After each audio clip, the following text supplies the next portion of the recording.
بعد وفاة جوزي صاحب العمارة ما رحمنيش وما سابنيش في حالي، وعمل معايا اللي ما يخطرش على بال حد، وانا كمان عملت معاه اللي عمر ما حد يتوقعه.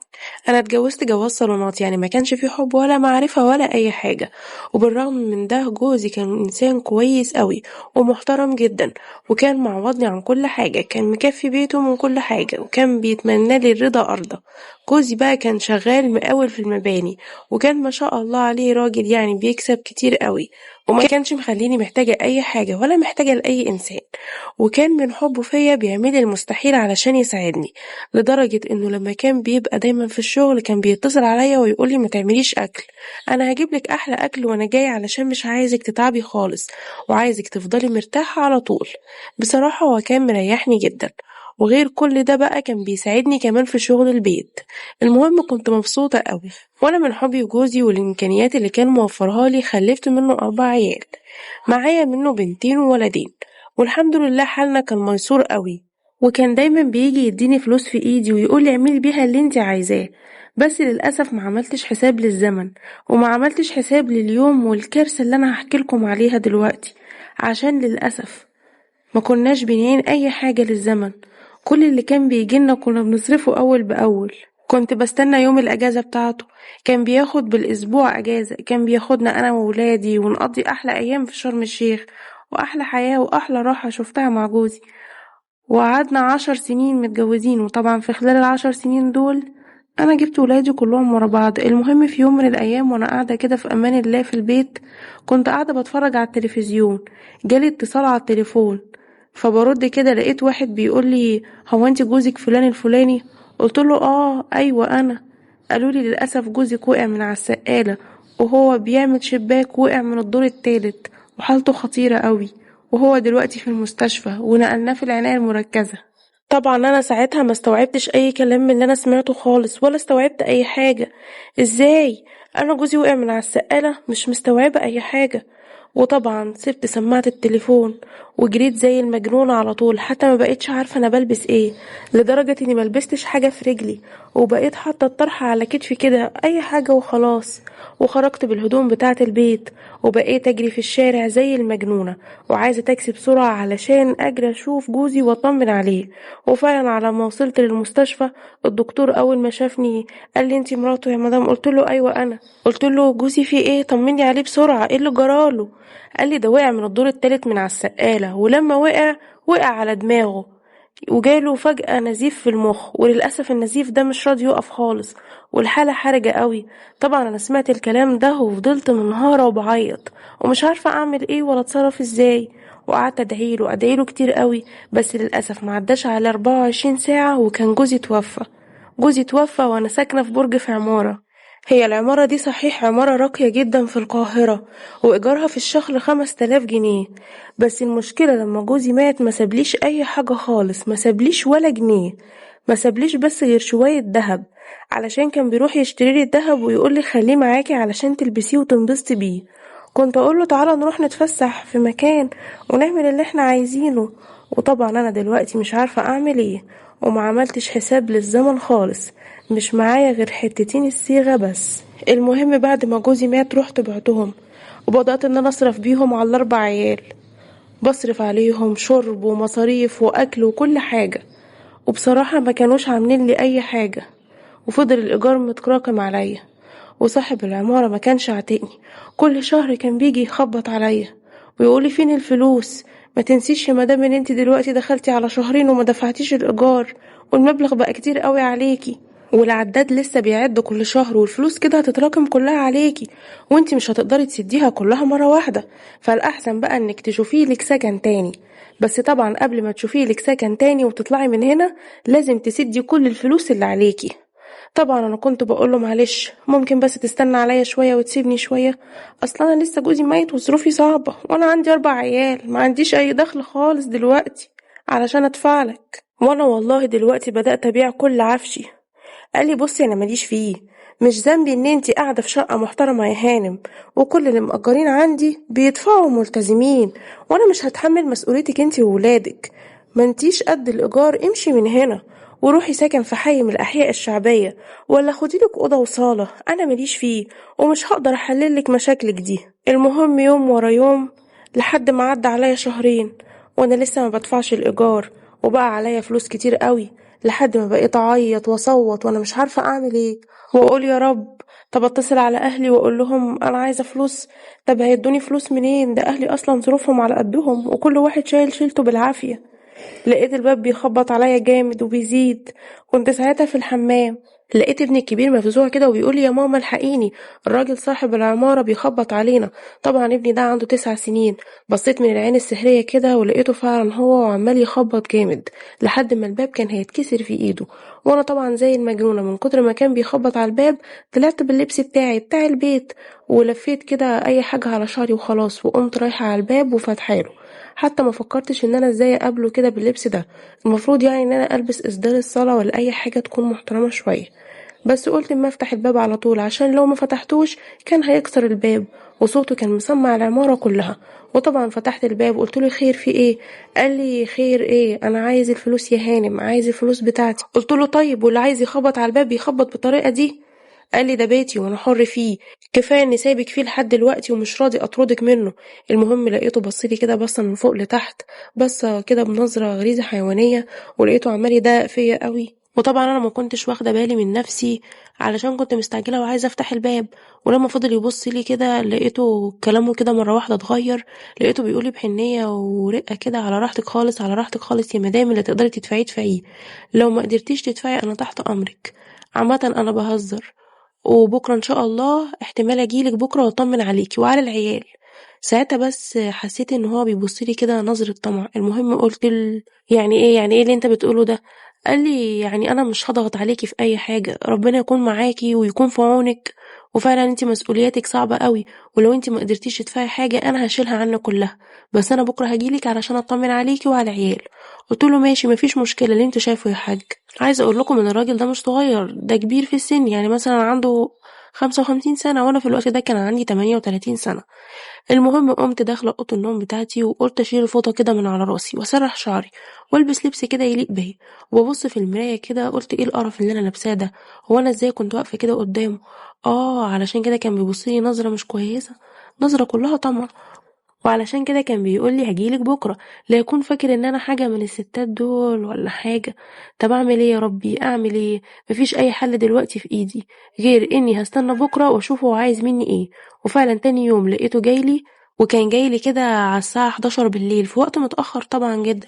هو اكيد استنى لما العمارة كلها تنام وتهدى كده وبعد كده جايلي. لقيته جايلي وشايل لي حاجات كتير، حاجات كتيرة قوي. لقيته جايب لي اكل كتير وحاجات تانية كتير، تقريبا الحاجات اللي كان جايبها لي كانت تسوى أكتر من 5000 جنيه. وكان جايب واحد من العمال اللي هم شغالين معاه علشان يشيل معاه الشنط. طبعا لما جه قدام باب البيت قابلته بلبس محترم جدا، لبس تعباية محترمة وعليها خمار أو شبه كده يعني إسدال، وقلت له اتفضل يا حاج. بس طبعا ساعتها لقيته لابس لبس شيك قوي، ولقيته جاي كده وعينه مش مظبوطة، عينه بتدل ان هو جاي علشان حاجة تانية، مش علشان يشوفنا انا والعيال زي ما هو يعني كان بيقول. المهم في الوقت ده قلت له اتفضل انت نورتنا يا حاج، طب انت تعبت نفسك ليه بالحاجات دي كلها؟ قال لي يا ستي ده الحاجات دي بسيطة قوي ليكي وللعيال، الله يكون في عونك. قلت له ما كانش ليه لزوم ابدا كل ده، الحساب كده هيكتر علينا، انت كده بتزود علينا ديون.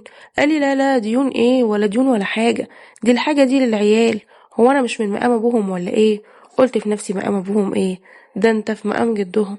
المهم بفتح الاكياس كده لقيته جايب حاجات كتير قوي، وقال لي دي شوية هدوم كده للعيال، ولو مش عاجباكي تقدري تروحي تغيريها وخدي الفلوس دول عشان لو ما عجبكيش حاجة من اللي انا جايبهم تروحي تشتري لهم هدوم تانية. قلت له لا لا لا ما تتعبش نفسك، عندهم هدوم كتيرة قوي، الموضوع بس موضوع فلوس، لو بس تصبر عليا شوية على ما اشوف اي شغل كده وهشتغل، وان شاء الله هسدد لك كل حاجة، حتى هسدد لك كل شهر حاجة بسيطة لحد ما اخلص اللي عليا، واشوف لي سكن بعد كده محدود على قدي علشان ما يبقاش مكلف عليا. قال لي شغل ايه بس اللي انتي تشتغليه؟ انتي ما شاء الله عليكي جوهرة، ده انتي عايزة اللي يسددك ويخليكي هانم كده ويهتم بيكي. قلت له يعني ايه؟ قال لي يعني انتي ما تشيليش اي هم خالص، انا 3 ايام كده وهاجي اطمن عليكي تاني. قلت في نفسي يا ترى كل شوية عايز يجي يطمن عليا كده ليه؟ يا ترى عايز مني ايه؟ الراجل ده شكله كده ورا حاجة. وفعلا بعد 3 ايام بالظبط لقيته جاي، وجايب لي برضو نفس الحاجات اللي كان شاريها لي قبل كده. قلتله طيب انت بتتعب نفسك ليه يا حاج وجايب كل ده؟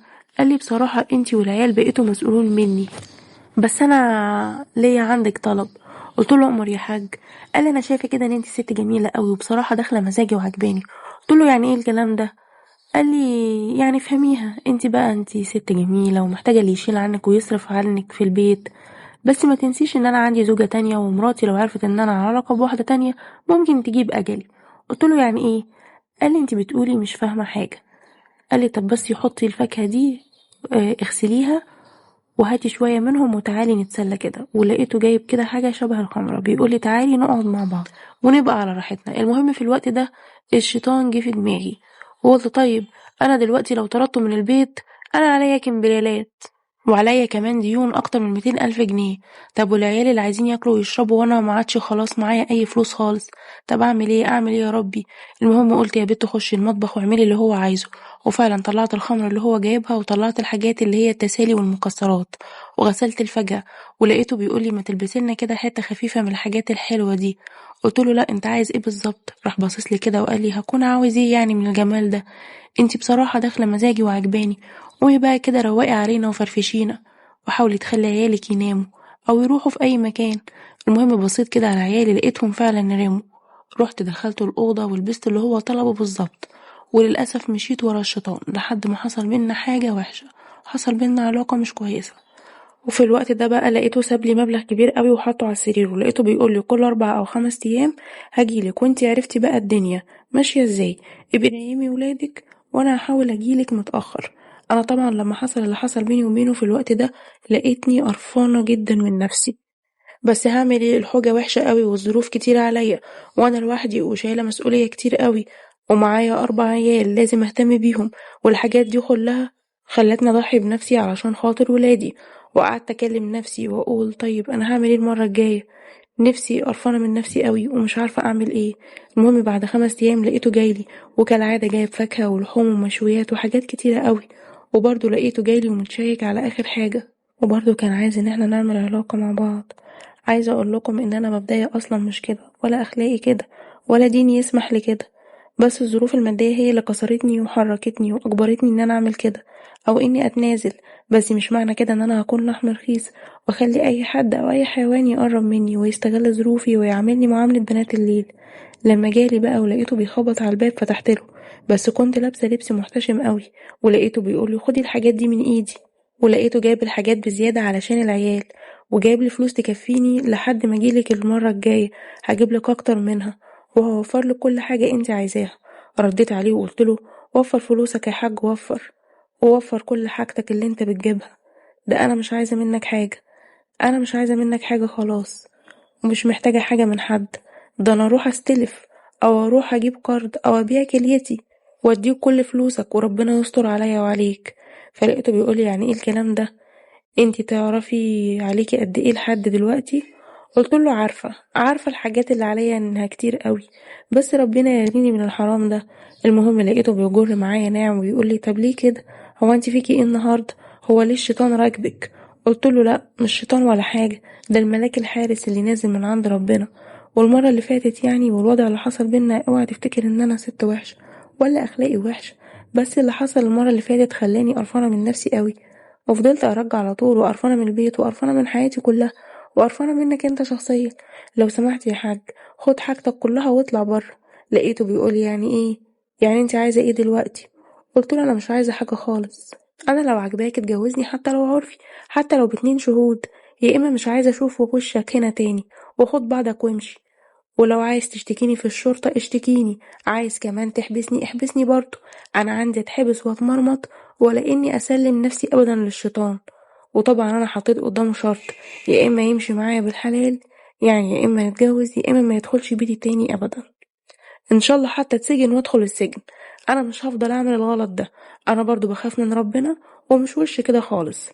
المهم انا قلت لنفسي لو الراجل العجوز ده قرر فعلا ان هو هيتجوزني وهيجي منه سكة، علشان طبعا انا عارفة ان هو هيتجوزني عشان نزوة وبعد يومين هيرميني، وفي نفس الوقت لو مراته عرفت هتخليه يطلقني، وهتخليه يطلقني غصب عنه. فأنا قعدت أفكر وفكرت في حيلة ذكية جدا، كان لازم أأمن نفسي وأأمن ولادي، ما هو برضو الراجل ده استغلالي وقذر وعايز اللي يبسطه وخلاص، وأنا كمان كان لازم أعمل كده وأطلع منه بمصلحة أو فايدة، علشان لو رماني بعد كده مبقاش مجرد نزوة لأي حد. المهم تاني يوم لقيته جالي، قلتله انت ايه اللي جابك تاني؟ طبعا انا بقوله كده علشان عارفة ان هو مش هيقدر يستغنى عني، عشان انا طبعا كنت واثقة من نفسي وواثقة من جمالي، وانا عارفة طبعا ان هو طمعان فيا وعارفة ان انا داخلة مزاجه قوي. قلت بقى يبقى اجي على النقطة دي واضغط عليه جامد لحد ما يستسلم ويديني اللي انا عايزاه وبرضه بالحلال. المهم لما جالي تاني يوم لقاني برضه بصده وبقوله انت ايه اللي جابك هنا، وايه اللي جابك عندي، وايه اللي جابه معاك ده؟ فلقيته بيقول لي انت لسه شيطان راكبك.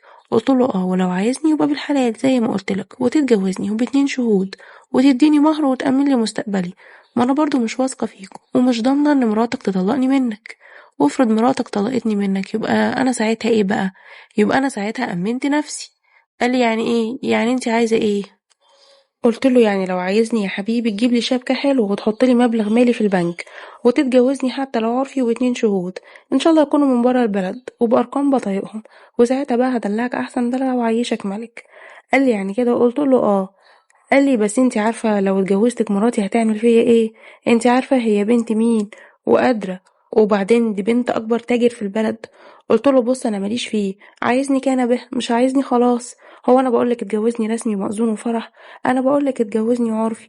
لقيته كده زعل ولوى بوزه، ولقيته ساب الحاجات ومشي. وطبعا انا قلت في نفسي في 60 داهية. المهم قعدت 10 ايام كده ولقيته جاي وما جابليش ولا زيارة ولا جابلي مصاريف ولا اي حاجة، وكأنه يعني بيكسر عيني، بس برضه لقاني ممشية كل كلامي وممشية اموري وعايشة برضه كويس. لقيته بعدها جاي وبيقولي انت لسه برضه راكبة دماغك؟ قلت له اه، انا مش هتنازل ابدا عن الكلام اللي انا قلته لك، انا هسيب لك السكن بكره وهشوف لي سكن تاني عند ناس طيبين قوي ويكونوا هيساعدوني. قال لي يعني كده؟ قلت له اه. المهم لقيته جالي تاني يوم على طول، ولقيته بيقولي انا مشتاق لك قوي وعايزك تبقي جنبي، وانا بصراحة هموت عليكي، ومن اخر مرة كنا مع بعض وانا هتجنن عليكي. قلت له يعني ايه؟ يعني عايز ايه بالظبط؟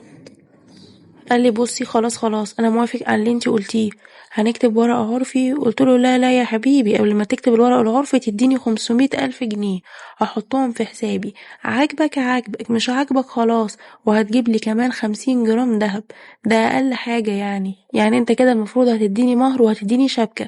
كتير عليا؟ ما انت هتشوف معايا اللي عمرك ما شفته مع مراتك ولا مع اي واحدة تانية. قال لي طب طيب سيبيني افكر وارد عليكي. المهم بعد 10 ايام كده لقيته جايلي زي ما يكون مالي ايده كده، ولقيته مستوي على الاخر، وفعلا لقيته جايب لي كل حاجة وجايب لي الفلوس، فروحت بيهم وفتحت حساب في البنك وجاب لي كمان 50 جرام دهب. المهم عمل كل ده ومراته ما تعرفش ان انا متجوزاه عرفي، وطبعا كنت انا بحاول اداري على الحكاية دي على قد ما اقدر، وكنت بسحب منه فلوس على قد ما اقدر، ما هو برضو انسان ندل ورخيص ممكن يبان في اي لحظة، ما هي دي جوازة بيع وشرا مش اكتر. بس قلت لما تبقى بالحلال يبقى احسن برضه، حتى لو دخل عليا حد او شافني كده هطلع له الورقة على طول ويعرف ان انا مش ماشية معاه في الحرام وتبقى قضية زنا، ويبقى برضه غضب ربنا نازل عليا. المهم قعدت معاه سنة، السنة اللي انا قعدتها دي ما قربتش طبعا من ال500,000 جنيه اللي انا حطاهم في البنك، بالعكس كنت بسحب منه على قد ما اقدر وازود في البنك، اخد منه واحط في البنك على طول، وامنت نفسي وامنت على عيالي، وعرفت ازاي اخد منه كل حاجة على قد ما اقدر. وفي يوم من الأيام حصلت كارثة ومصيبة، حصلت حاجة عمري ما كنت أتوقعها خالص. مراته بدأت تشك فيه علشان بيرجع البيت وش الصبح، وطبعا بيبقى راجع حيله مهدود، وطبعا كان مقصر معاها لحد ما هي واخواتها فضلوا يراقبوه لحد ما عرفوا ان هو بيجي عندي في العمارة، وقاموا جايين الفجر ومخبطين على الباب لحد ما كانوا هيكسروا باب الشقة، ولقيتهم بيخبطوا جامد قوي، ولقيت مراته بتصوت وبتقول افتحوا الباب، افتح الباب يا خاين يا واطي. وطبعا وانا بفتح الباب بسرعة كنت لابسة لبس ما ينفعش ان انا افتح بيه الباب، لقيتها بتقول فين الراجل اللي هنا.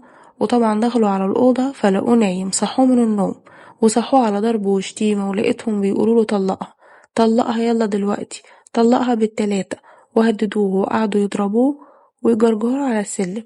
وفعلا لقيته بيقول لي انت طالق، وطالق بالتلاتة، وطلاق مفيهوش رجع. لقيتهم بيقولوا انت اكيد بقى ماشية معاه في الحرام. قلت لهم لا يا حبايبي احنا متجوزين وانا معايا الورقة اللي تثبت كده، انا متجوزة عرفي علشان عايزة معاش جوزي، علشان جوزي ما يتقطعش. وطبعا جوزي ما كانش شغال في الحكومة ولا حاجة، بس انا طبعا اضطريت ان انا اقول كده علشان انا كنت متجوزة عرفي، وعلشان ما يفتكروش ان انا رخيصة. فردت مراته وقالت انت ازاي تتجوزها من ورايا، وقالت له قطع الورقة بتاعتها يلا. وفعلا شد الورقة من ايدي وقطعها، وطبعا رمى عليا يمين الطلاق. وطبعا كده خلاص يعتبر العقد اتفسخ. قلتله في 60 داهية. بس طبعا لما اتطلقت منه ربنا نجاني، ولقيت نفسي مأمنة عليا ومأمنة على عيالي، وأخدت الفلوس اللي معايا على الدهب اللي معايا واشتريت شقة في منطقة كده بعيدة. كانت تقريبا الشقة دي ب300,000 جنيه، وباقي الفلوس بقيت أطلع منها فايدة علشان أعيش منها أنا وولادي. والحمد لله كنت عايشة أحسن عيشة أنا وولادي، ومش محتاجة شغل ولا فلوس من أي حد، وفتحت باب خير لولادي والحمد لله. أنا اتجوزته بالحلال بدل ما كنت أعمل معاه حاجة حرام، وكان يبقى تمنها أكل وشرب وشوية فاكهة في الآخر. وغير كل ده كنت هغضب ربنا. فأنا أمنت نفسي بالحلال، وأنا دلوقتي عندي 51 سنة، وولادي ما شاء الله عليهم كبروا، اللي في الثانوية واللي في الإعدادية، والحمد لله عرفت أربيهم. عرفت أربي أولادي على أكمل وجه، وقفلت باب عليا من ناحية الرجالة. وبصراحة الفلوس اللي كنت سايباها في البنك أمنتلي مستقبلي قوي، وظبطتلي وظبطت أموري وحياتي كلها. وأنا دلوقتي الحمد لله شغالة في أوتيليه وباخد راتب شهري، وكنت بأجر فساتين فيه، والحمد لله ربنا فتحها عليا. وكمان كل ما يجيلي عريس أو أي حد يقول أنا معجب بيكي أو عايز أتجوزك حتى لو رسمي، أقول لهم ربنا يباركلي في ولادي. أنا مش محتاجة أي حاجة من حد، أو مش محتاجة إن أدخل عليهم راجل غريب يبهدلهم أو يعمل فيهم حاجة. والحمد لله إن ربنا ما خذلنيش. عايزة أقول لكم يا جماعة إن فعلا اللي بيكون مع ربنا بيكون معاه في كل حاجة. وعلشان أنا بعدت عن الحرام وندمت واستغفرت ربنا وطلبت من ربنا إن هو يرزقني بالحلال، فالحمد لله ربنا وقف معايا وما خلينيش إن أنا أحتاج لحد خالص. ودي كانت حكاية النهاردة. لو عجبتكم ما تنسوش تعملوا لايك واشتراك، دعمكم يهمنا علشان نستمر. وما تنسوش كمان تكتبولي رأيكم في الكومنتات.